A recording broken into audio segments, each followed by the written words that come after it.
Greetings from the Center for Global Business, and welcome to this special presentation in our Global Impact Speaker Series. On February 10th, President Donald Trump issued an executive order directing the Department of Justice to pause enforcement of the Foreign Corrupt Practices Act, the FCPA.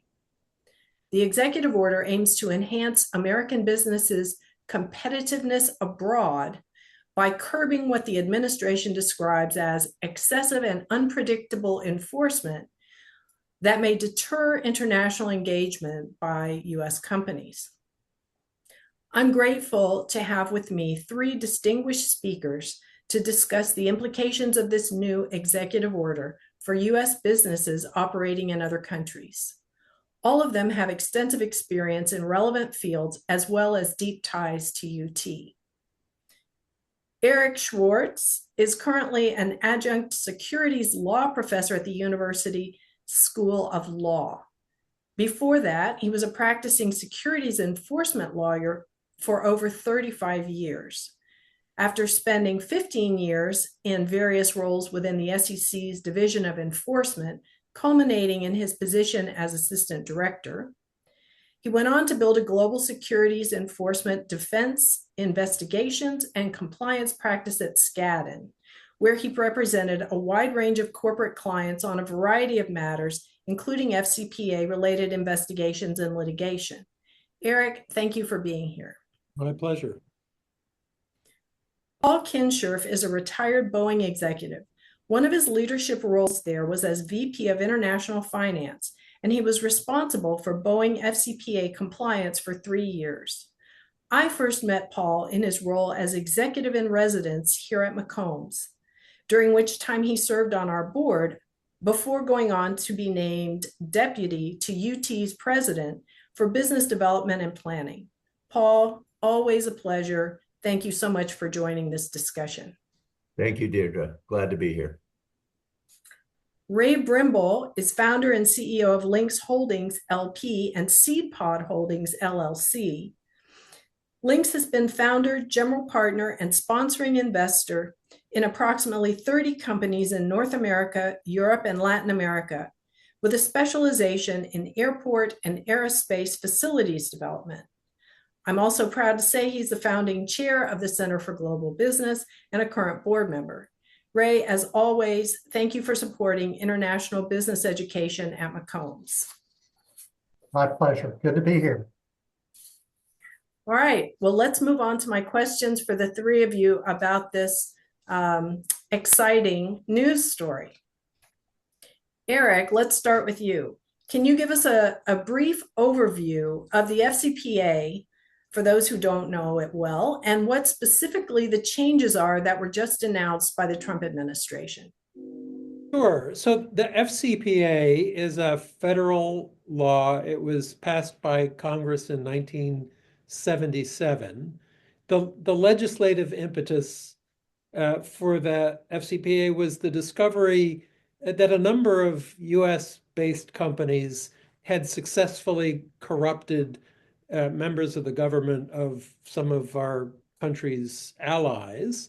And this was in the kind of the post-Watergate era, and the moral revulsion over that conduct, together with the recognition that that conduct had actually impaired our ability to have good relationships with those countries and with the people in those countries. Led to the adoption of this law. And what it does is prohibit persons that are covered by the law from giving something of value to a foreign government official for the purpose of obtaining and retaining business. In substance, it says that bribery, the corruption of government officials, is not fair ground for competition. And it imposes criminal penalties and civil sanctions that are delivered by the Securities and Exchange Commission to people who violate those provisions. An interesting fact about the FCPA is that for the first couple of decades, there was relatively little enforcement activity. Its value was in the powerful normative impact that it had on corporate conduct, flowing from the unambiguous declaration that that bribery, what maybe had previously been thought of as shady but not expressly illegal conduct, was now prohibited and could attract criminal sanctions.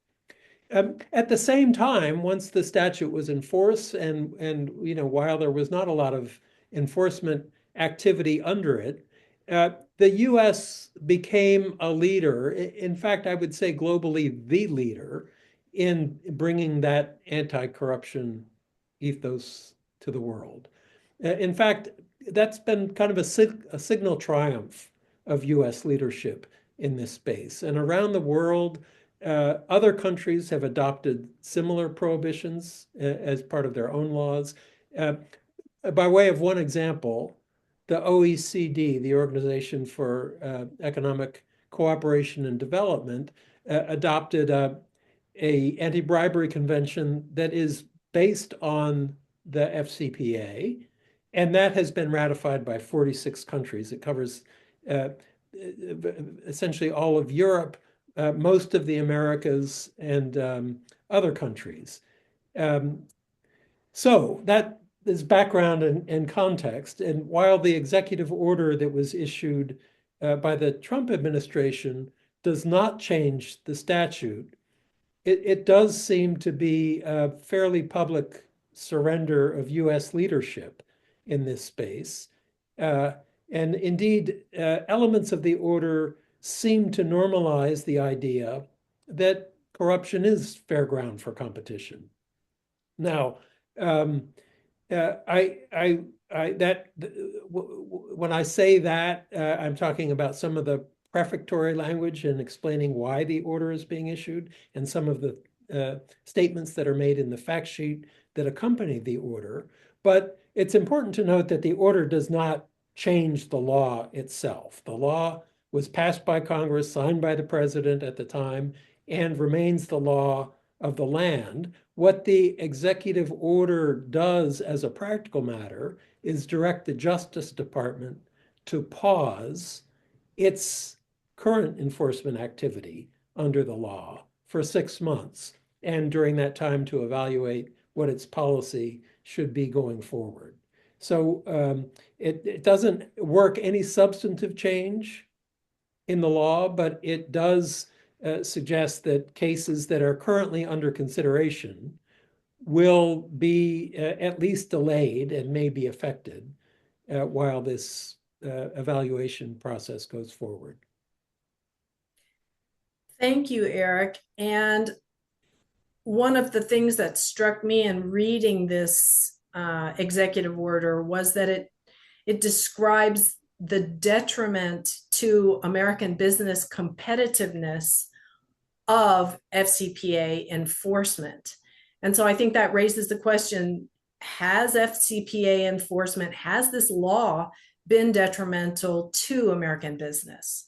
And so I'd like to hear from all of you about that. We can start with you, and then I think those are questions that I'd like Ray and Paul to answer as well. Yeah, and I defer certainly to Ray and Paul on the questions of the sort of the business consequences here. I'd observe, just as a matter of fact, that a lot of the FCPA enforcement that the United States government has engaged in is aimed at companies that are not U.S. companies. The jurisdiction under that statute is fairly broad, and it can reach companies that are not based in the U.S. In fact, of the 10 largest FCPA cases, largest measured in turn by the size of the criminal and civil fines imposed on the company, of the 10 largest, 9 companies are not U.S. companies. They're located either in Europe or Brazil or somewhere else. So it has, because of the United States' success in in getting these sort of normative principles established around the world, and the way that the statute is drafted, it has lots of impact that is not focused on U.S. companies.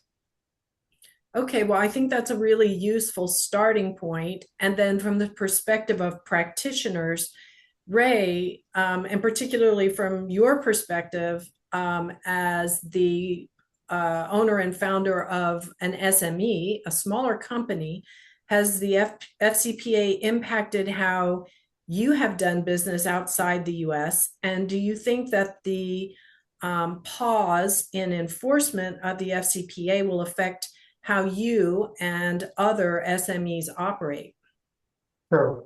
Well, I first got into business in the late 70s, and I was involved in oil field related activities. And at the time, I would say uh, uh, various types of corruption, called bakshish or other nice words for it, was pretty common. And the argument was made that if the United States created its own laws against this, it would affect our competition.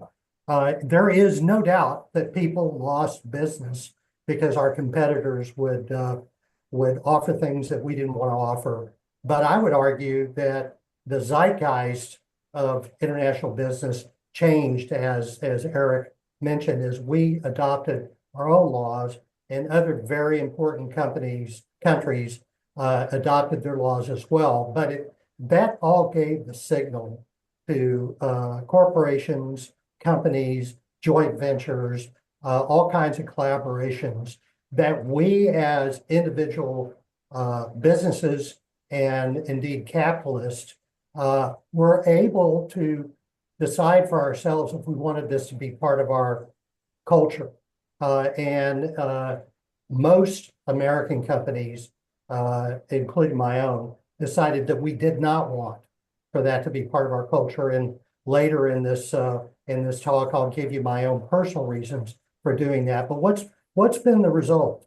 American businesses indeed flourished in the last 50 years.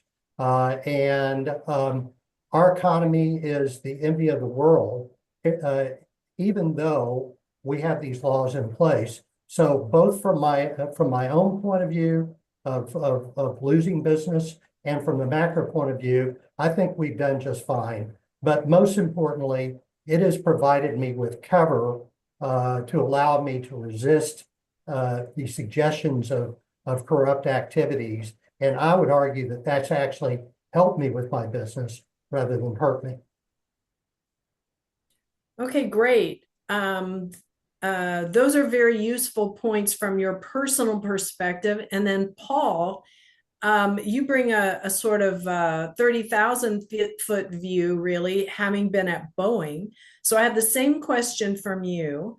How has the FCPA impacted how Boeing did business outside the US?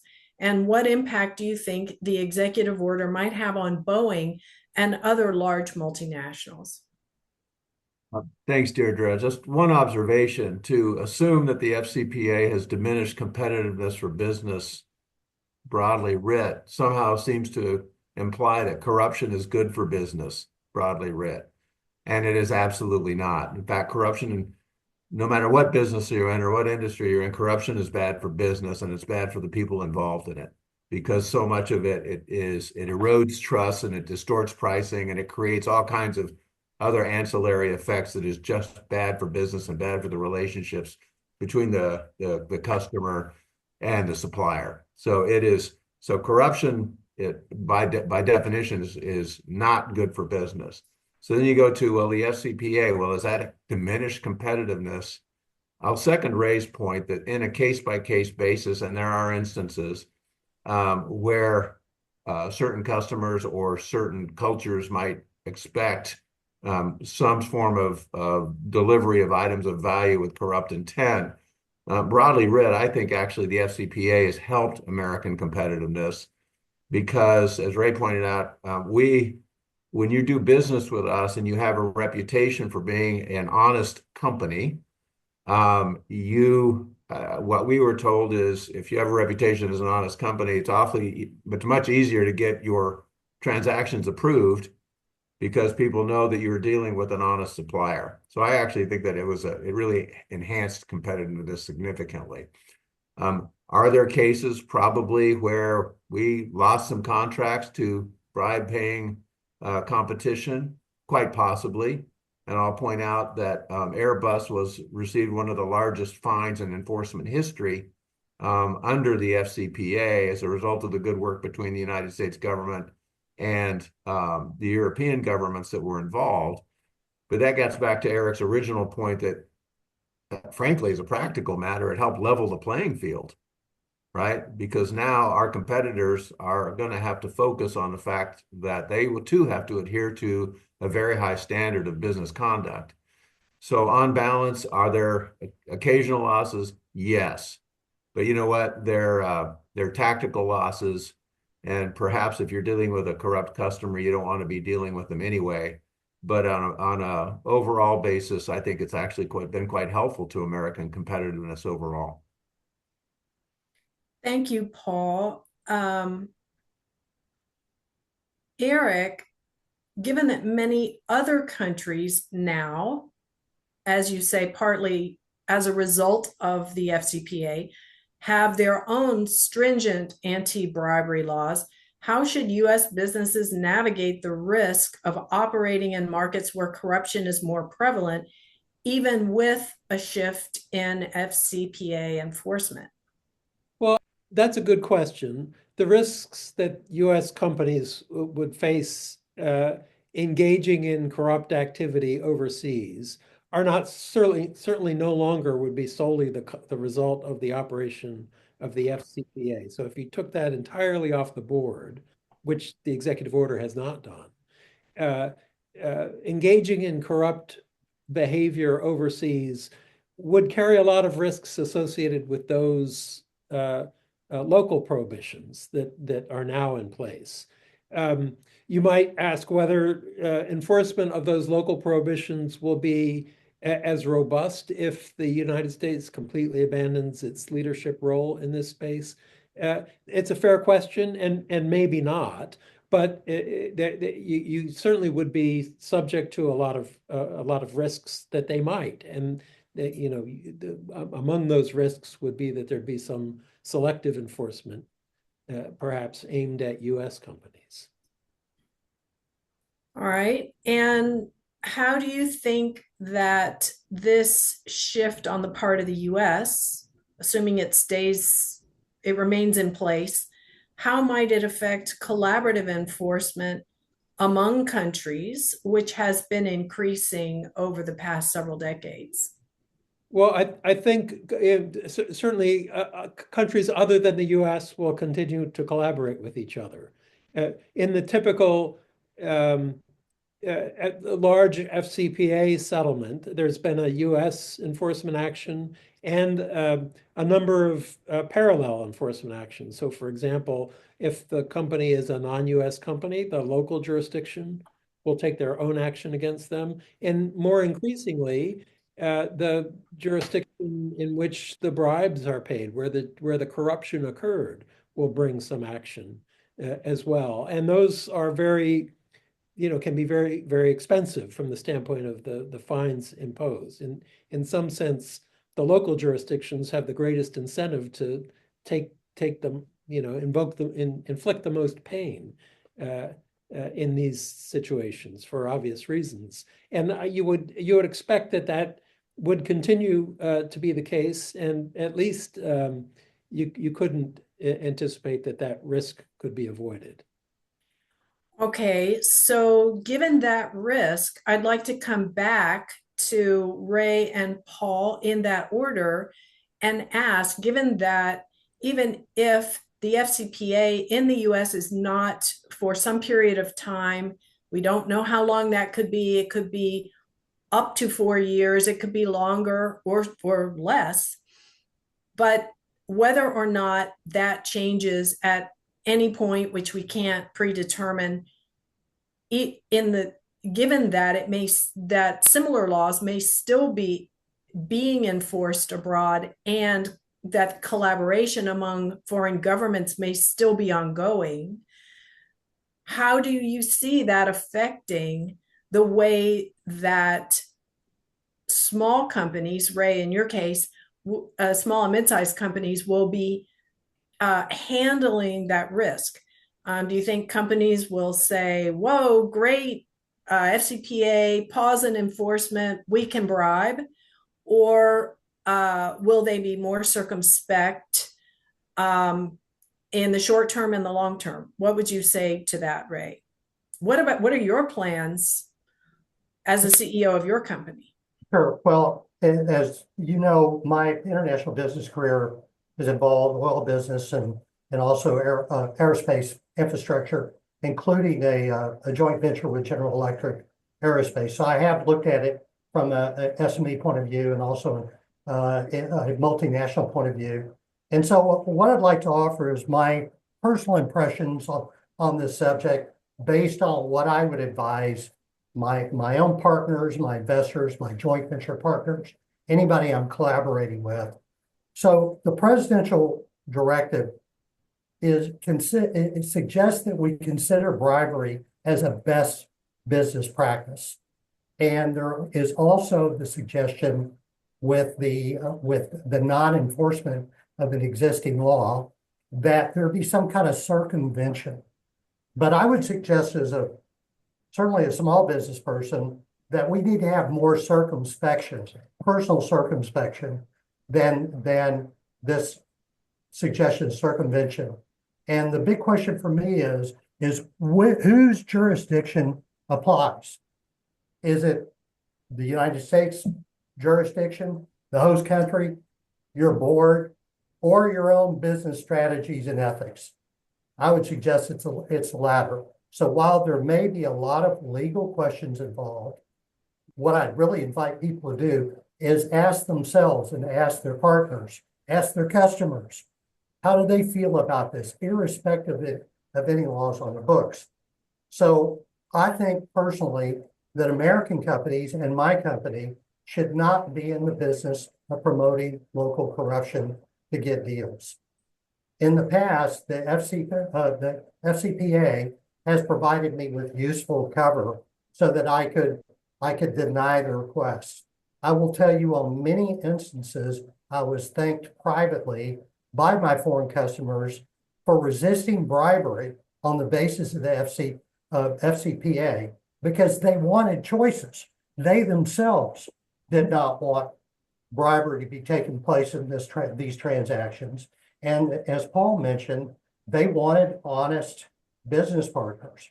I would say in this environment, presenting yourself and your corporation and your business proposition as an honest business proposition full of transparency is an even more powerful business proposition in many cases.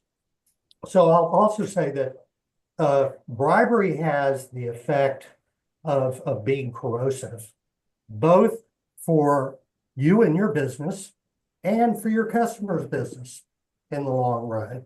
And it puts people in a position, in an imbalanced position that might not be a good business proposition. So if I was counseling my boards and my partners and my customers, I would point out that is not a playing field that would be super comfortable to be on.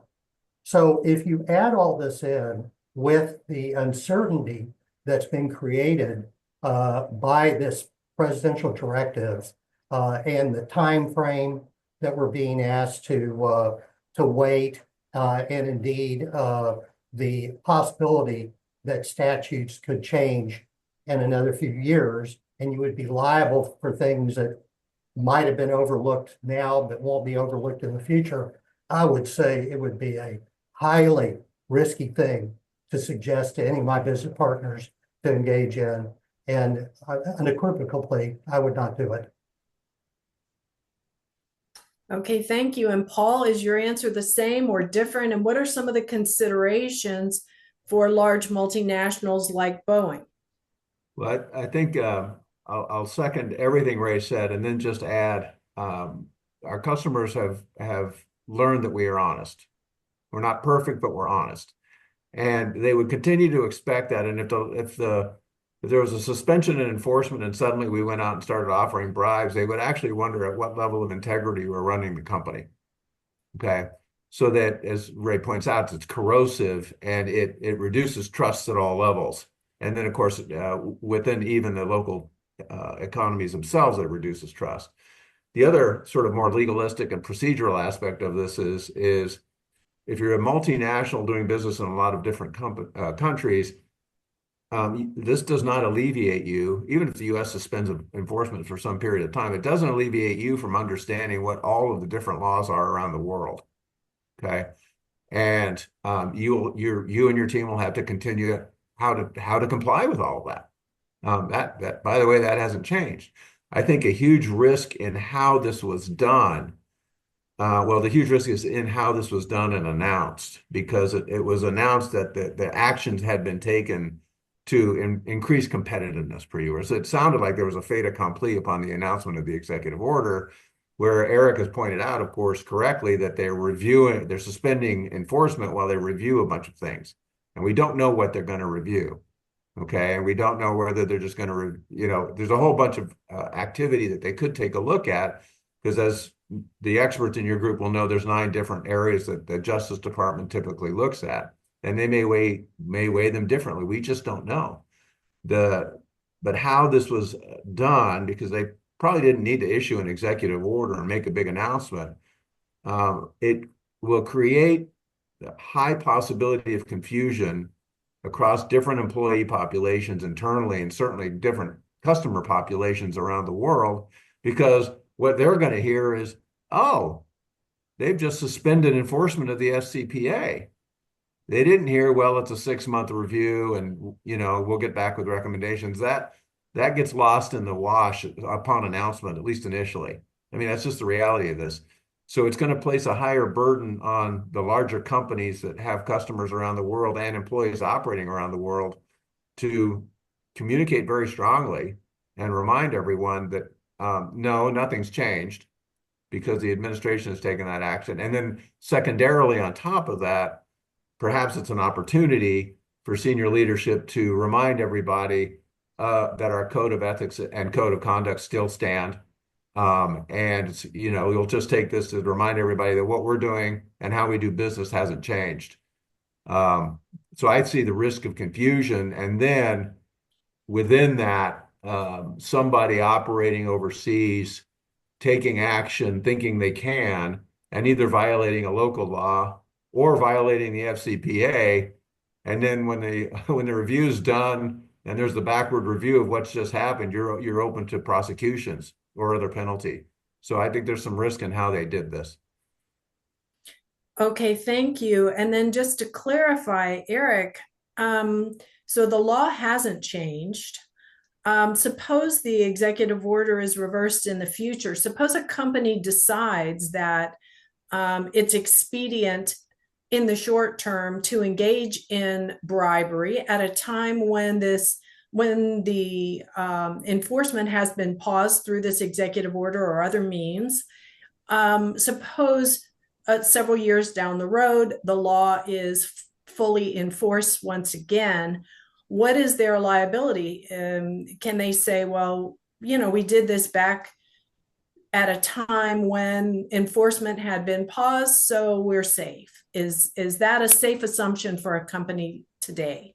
It is not. And I've looked at some of the guidance that my former colleagues at my firm and other like firms have been given to their clients. And generally that is, nothing has changed. You should continue to proceed the way you have been.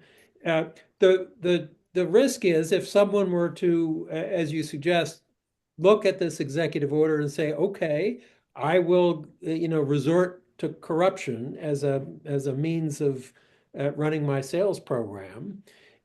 You will be that person will be taking on an enormous risk, because a lot of things could happen. By the terms of this order, this pause only runs for 6 months. Maybe it can be extended another 6 months, but at most a year by the terms of the executive order. And at the end of that pause, this administration might recommence enforcement activity under this statute. The SEC, which enforces this statute civilly, is not even subject to the executive order, although you might think that they will behave in a similar fashion.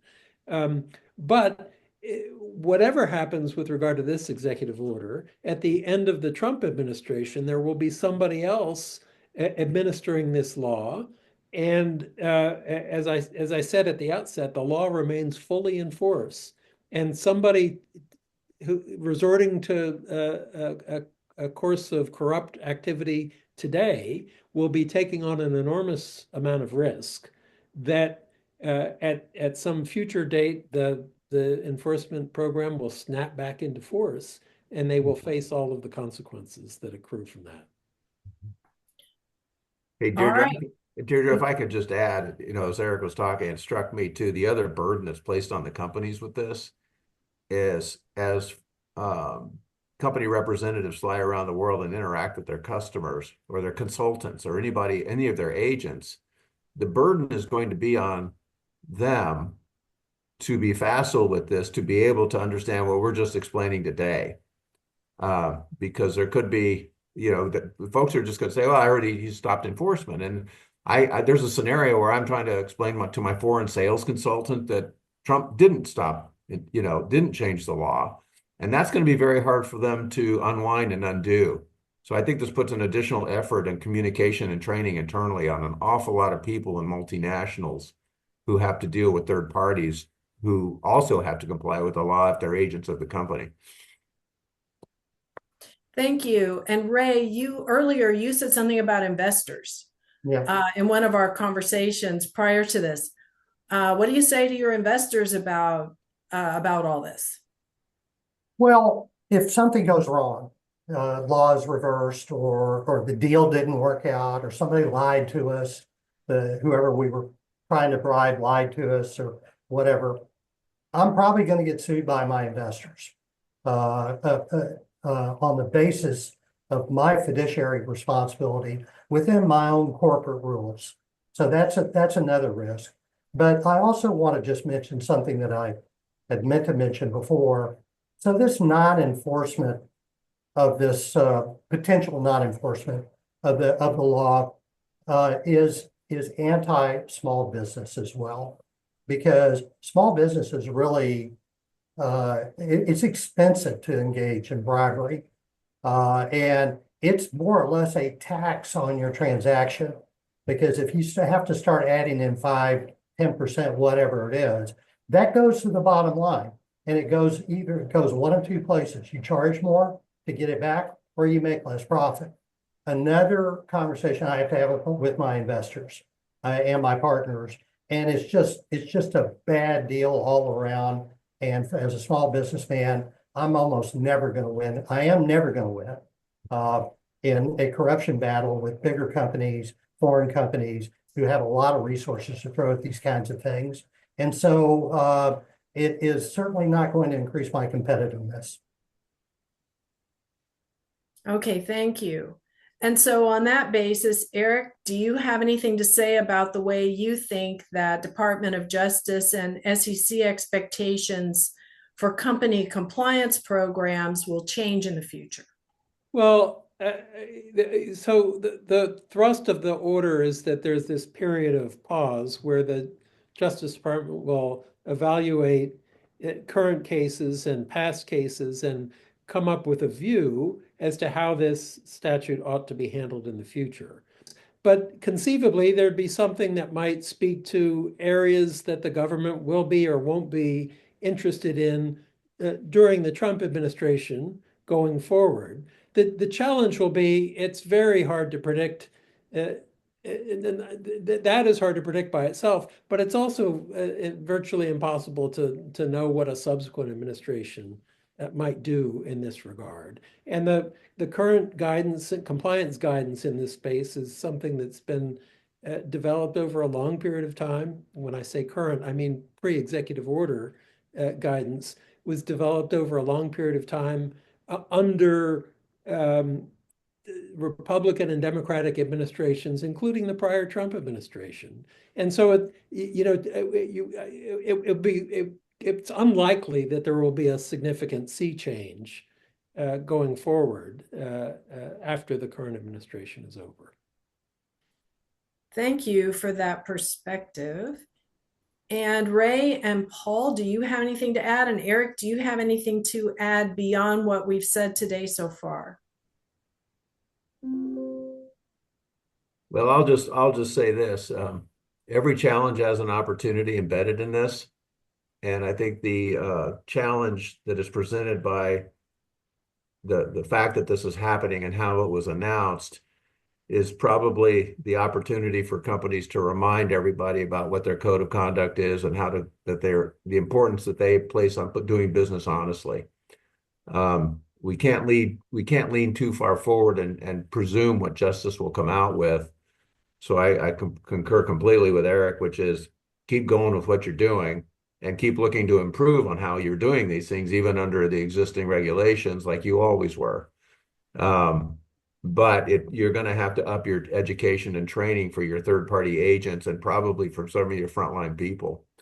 But yeah, don't dismantle the compliance program yet. Yeah, and I would add, I agree with everything you said, Paul, and I would add that this is an opportunity for us, a new discussion on a subject that it almost had been put on the shelf.